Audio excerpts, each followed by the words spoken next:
Was COP26 a success? Have the agreements that have been secured there are they going to limit global warming to 1.5 degrees Celsius? That is the hope. Look, first and foremost, we completed the Paris rulebook. 6 years, no progress, but we have achieved that over the last fortnight, indeed in these last few days. So that's a significant step forward. And we have kept the hope of 1.5 degrees live. It does mean that the pledges, the promises that have been made and a bit more work that we have to do will see us achieve this. And that's what we have to work on. And the British remain the COP president for the next 12 months. So this, in some ways, is the start of your work.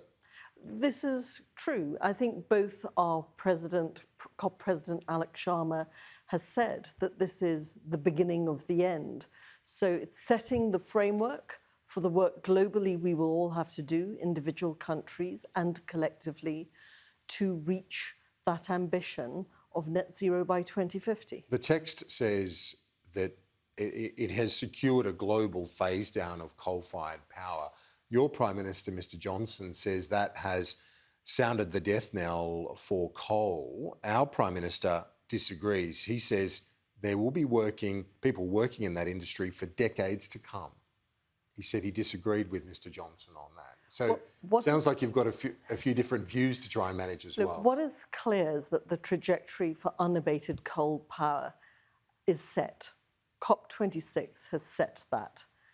All the countries who have committed to net zero by 2050 to switching over the next 20, 30 years to renewable energy and phasing down, if you prefer that language, coal. So that's the reality of the next 30, 40 years that we're facing.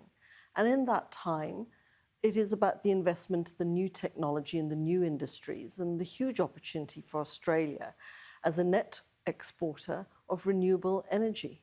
So it is the death knell of coal?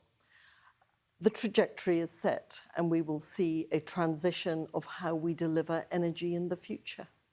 And every country that's committed to that at some point, whether it's in the next decade or beyond, has to move away from fossil fuels.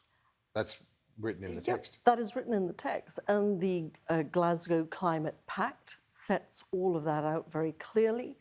It puts in place a review process, indeed an ambition process.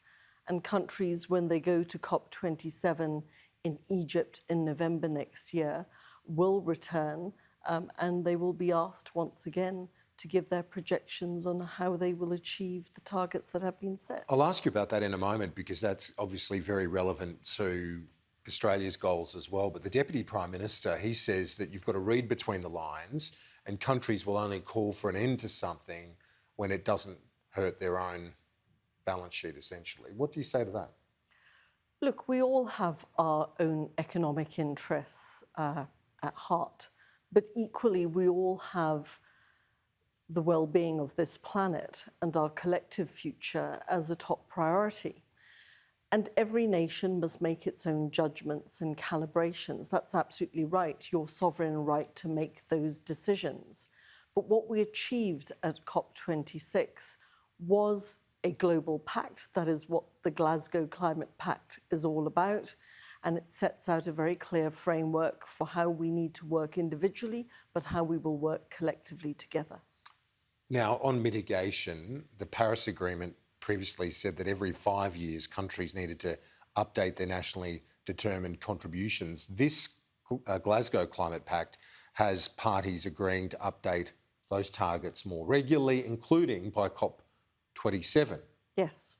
But our Prime Minister says their targets are fixed. Is that consistent with the Well, pact? it is consistent because there are current targets and there are, in the future, revised targets. And between now and November next year, countries will look at where they stand, reassessed, and the ratcheting up, if you like, the review every 2 years, moving away from that sort of 5-year cycle to a more frequent cycle, is what was determined in Glasgow. The Prime Minister is suggesting, though, that they've set the target for 2030, that's going to stay there, and they'll simply, in his words, meet and beat that. Are projections enough to satisfy this particular clause? Well, look, it's too early to say. We're all digesting, some final negotiations are taking place, and every country post COP26 will need to look at the detail and make their own decisions. So current targets stand, but by November next year, people will be invited back to review, reassess, and say where they want to be. So it's far from over in terms of the international pressure on this issue.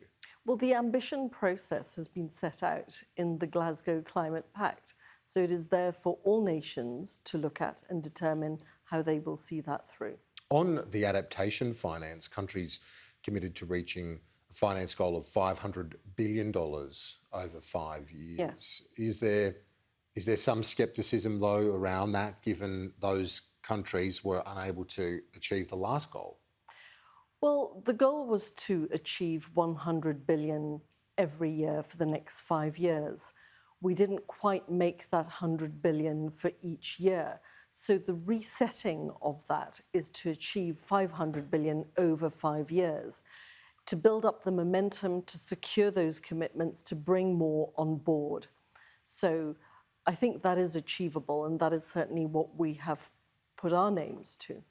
And finally, as the first major diplomatic foray for Britain post-Brexit, that's what COP26 was effectively, do you see this as being a success for the United Kingdom? Yes, we convened when people thought we wouldn't be able to do it in person. Over 120 global leaders came, thousands of delegates. The negotiating delegations have been working hard. We have achieved the Glasgow Climate Pact. And I'll remind you, this is not the first international event that we have delivered since leaving the EU. We've had the presidency of the G7. We had a very successful G7 summit in the UK. There are other things we have achieved. If we take a regional achievement, becoming ASEAN dialogue partner, and of course on a bilateral basis here with Australia, our FTA is almost to conclusion. And if we look at sort of mini-lateral arrangements, AUKUS has been another achievement. So we have achieved a lot. British High Commissioner to Australia, Vicki Treadell, thanks so much. Thank you very much indeed. Appreciate your time.